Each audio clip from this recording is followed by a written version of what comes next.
Okay, so we are going to attack our acrylic painting techniques. So starting from the top left-hand corner, learning how to make our acrylic paint transparent. And I told you on Tuesday not to water down your paints, but in order to make our paints transparent, we definitely have to water down our paints. So I am just dipping my paintbrush into my water cup clean brush right now, just to get some water in my palette. And then I'm going to add a little paint into that water as well too, to slowly mix that in to turn it into more of a watercolor format. And I can definitely tell that it is transparent. And then I'm just going to fill it in, still practicing good techniques, hopefully, going side to side. Good painting techniques. And if you want to smooth it out, you're more than welcome to. But basically with transparent, we should see the white of the paper coming through. Versus with opaque, opaque means no white paper showing through. So I'm gonna paint a couple coats as well too. The beauty of acrylic paint is it dries super fast. That's one reason why I love it, is because you can layer paint like crazy. So this is one technique that I do as well to make sure I get nice clean edges, is I will draw along the edges of my shape and then I will fill it in with my wrist. I use my shoulder and my elbow to get that nice clean line, and then I can paint with my wrist in the middle because I have my nice clean edge. I'm gonna smooth that out. And this is gonna take a couple of coats to make it to where I can't see the paper. But I'm gonna come back to that in just a little bit. It's looking pretty good, but it definitely needs one more coat. So let's move on. Trying to blend and make a gradient. So with this, I do want you guys to make a gradient with white because that's the most difficult. So what I recommend, I'm gonna clean my brush out, beat the devil out of it, as Bob Ross says, dry it off for right now. Completely dry it. I'm not doing a transparent technique. I'm gonna take my white and I'm going to apply it in my square. I'm not worried right now because I'm gonna take my blue, and I already have white on it on my brush, so I'm gonna let it naturally mix, and then I can take my brush and thin it out and blend them together. And usually I'll take some more blue, put it into my white, solid blue up top, and maybe I'll even do a real dark right there.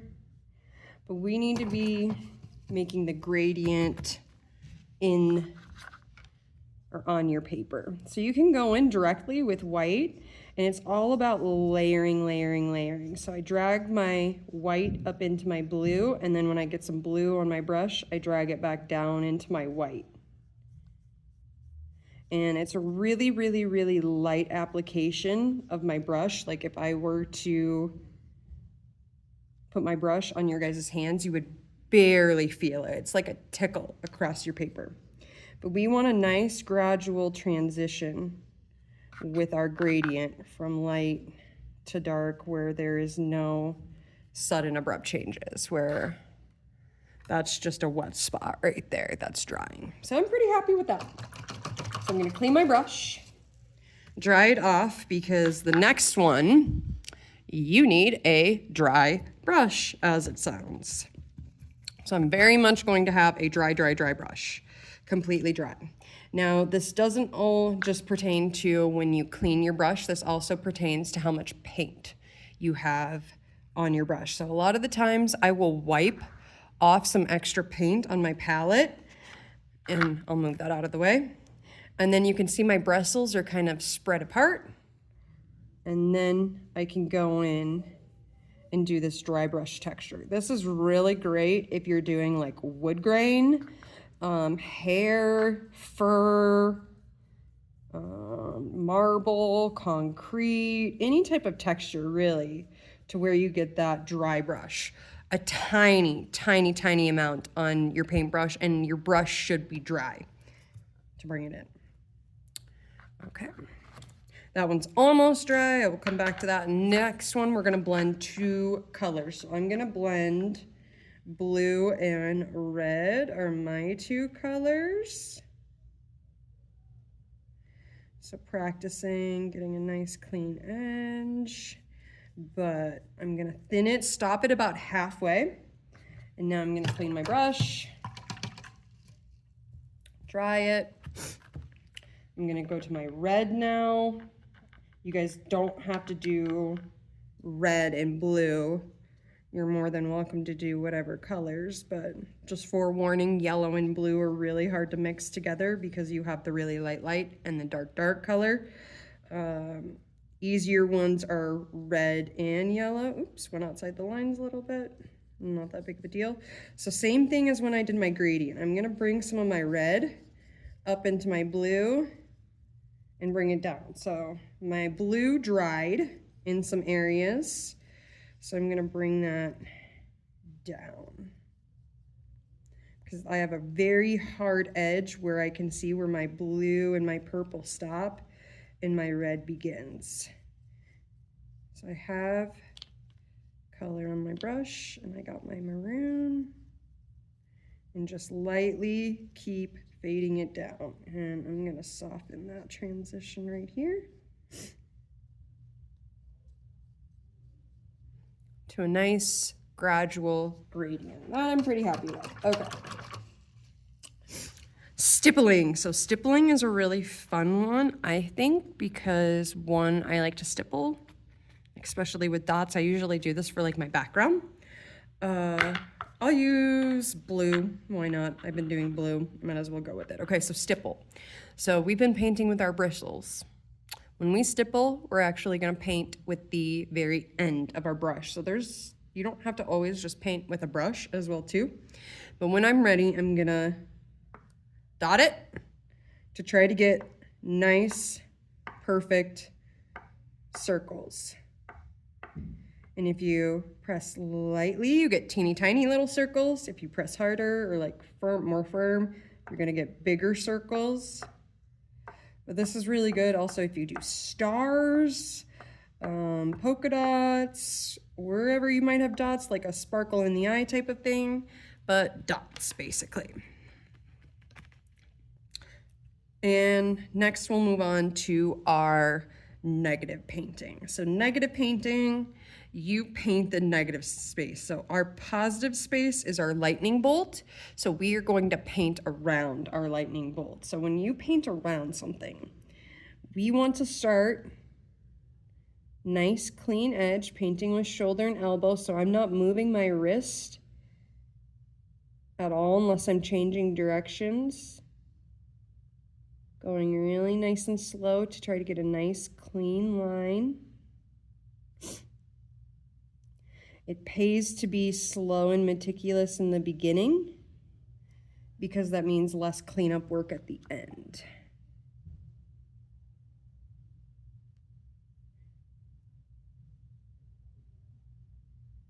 Nice clean.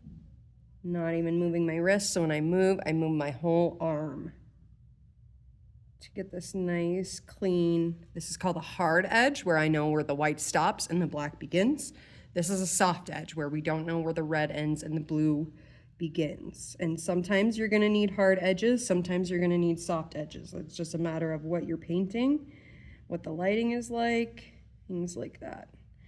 So I'm gonna go in, get my border.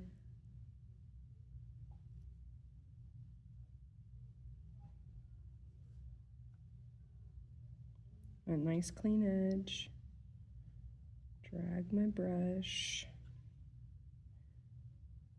Not moving my wrist, moving my shoulder and my whole arm.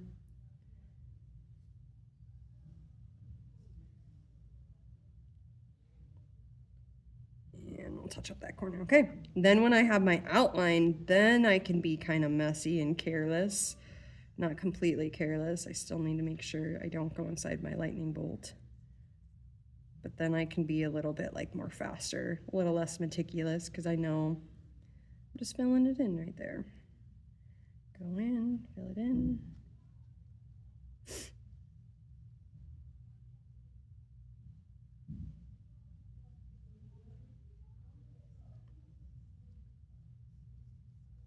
And done. Cool.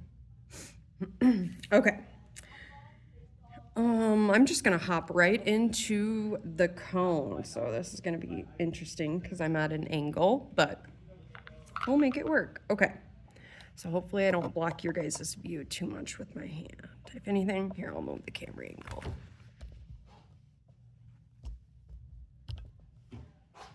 There we go. That's better. Okay. So when I start off painting a cone, generally I will have a drawing done first of my shape so I don't have to try to draw with my paintbrush. It's really hard to draw with your paintbrush first time around, so I'll just draw with my pencil and then I'm ready to start painting. So I always like to start with my shadows first. So I'm gonna start going in, boom, dragging that out to get my triangle shape because it's a cone.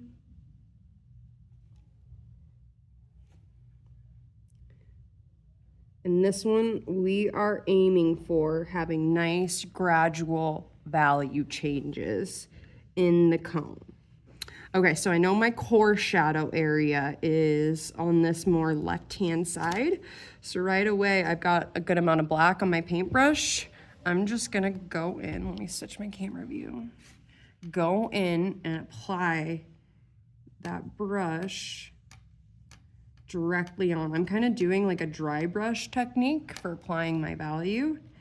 And then I'm gonna just lighten up on my application as I fade it over to my light side.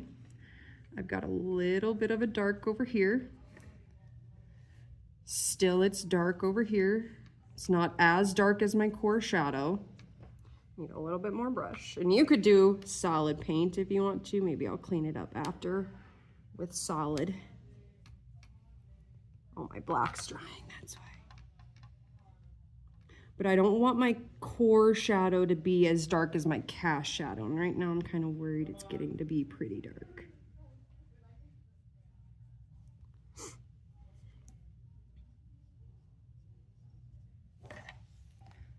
But not too bad for a quick little cone.